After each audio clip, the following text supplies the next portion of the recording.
Hello and welcome to an AMCASH demonstration of the thermal monitoring equipment that we have got as part of the AMCASH project. My name is Richard Turner and I'm a research fellow at the School of Metallurgy and Materials at the University of Birmingham. Okay, so the thermal imaging kit that we have got as part of our AMCASH project offering is a micro epsilon TIM160 camera. So this allows for measurements of solids and liquids. It can't measure temperatures of gases and gas flow because gases don't have the required density to be detected by the camera. But we need to remember it's a surface temperature measuring device, so we're measuring the surface temperature of our object. We can't see internal temperatures. The camera that we have got has got capacity to measure temperatures up to 925 degrees Celsius, and the software that comes with the camera has got a setting to change the emissivity so that our camera can now understand the material that we're pointing it at. So if we point it at titaniums or nickels or steels, or if we move away from metals, we point it at paper or wood or a person, then they've all got different emissivity values. And this might be a temperature dependent parameter. So we need to tell the software exactly what material they're pointing the camera at. So we sync our camera with a 5 meter length USB cable to a laptop. The laptop's got software on. So if we're using our camera in an industrial setting and there are any guardrails or safety requirements that we need to adhere to, then we can certainly, with our 5 meter cable, we can stand in a safe zone and run our camera. The camera comes with this software called TIM Connect, which we've got installed on our laptop, and the software shows a colour map of the thermal data that the camera is seeing, so we can start to get an immediate appreciation of what the camera is seeing in terms of thermal profiles. So during this lockdown period, I've had the camera at home with me, so I've been pointing it at a series of household objects to understand what thermal profile and thermal signature they give off as they're doing some heating operation. So I've pointed it at a kettle, so you can see a photograph of that kettle in the bottom right corner, and we can now look at the thermal analysis video that I've embedded into the presentation that we can see on the left hand side of the screen.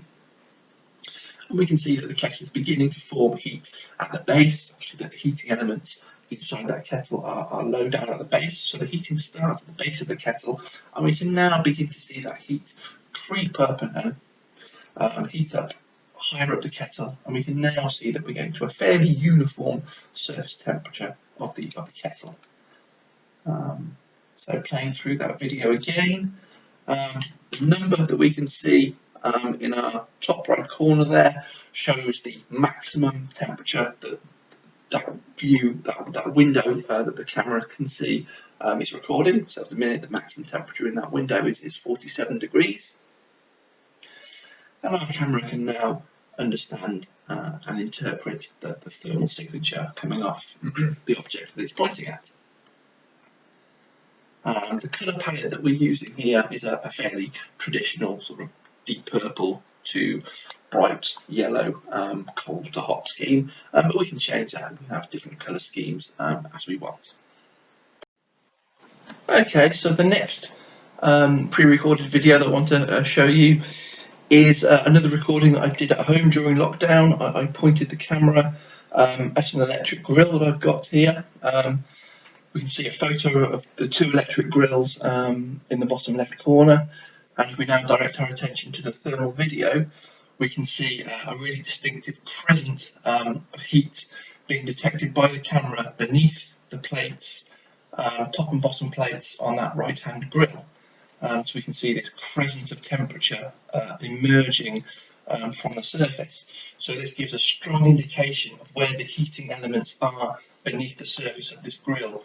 So this gives us a nice non-destructive way of determining where those heating elements are.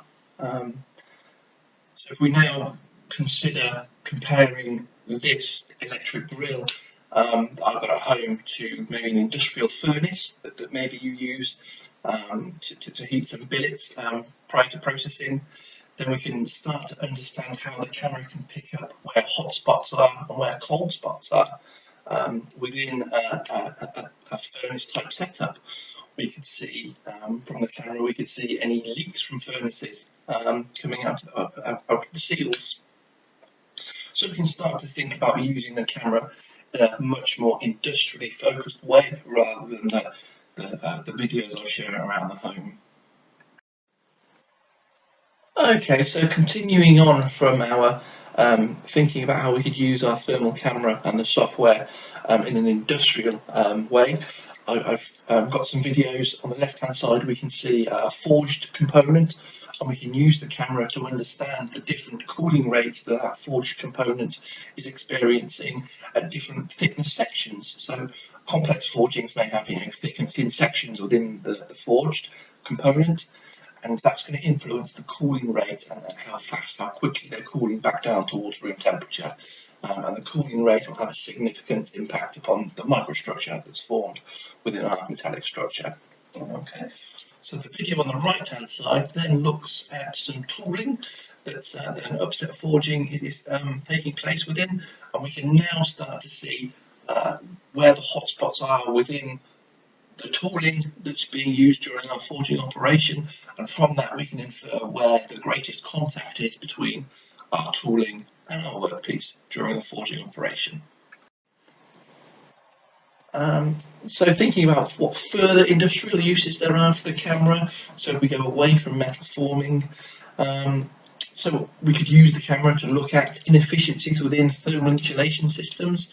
So that system could be a series of pipes, it could be a building. We could see, as the top picture indicates, we could see heat escaping from the roof.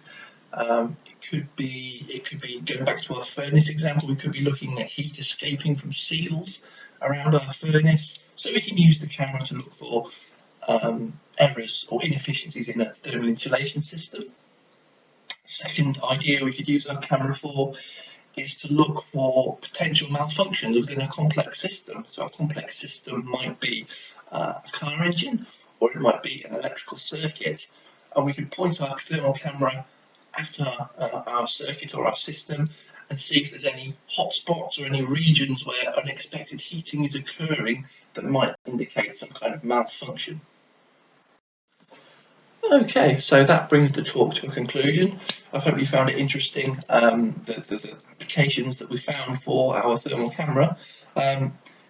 If you would like us to support you through the AMCASH project with any of the equipment that I've shown, then please do get in contact. I've left my contact details on screen, or you can contact the Business Engagement Manager for the AMCASH project, or we've got general project contact details that you could get in touch with. So please do get in touch with us. Thank you.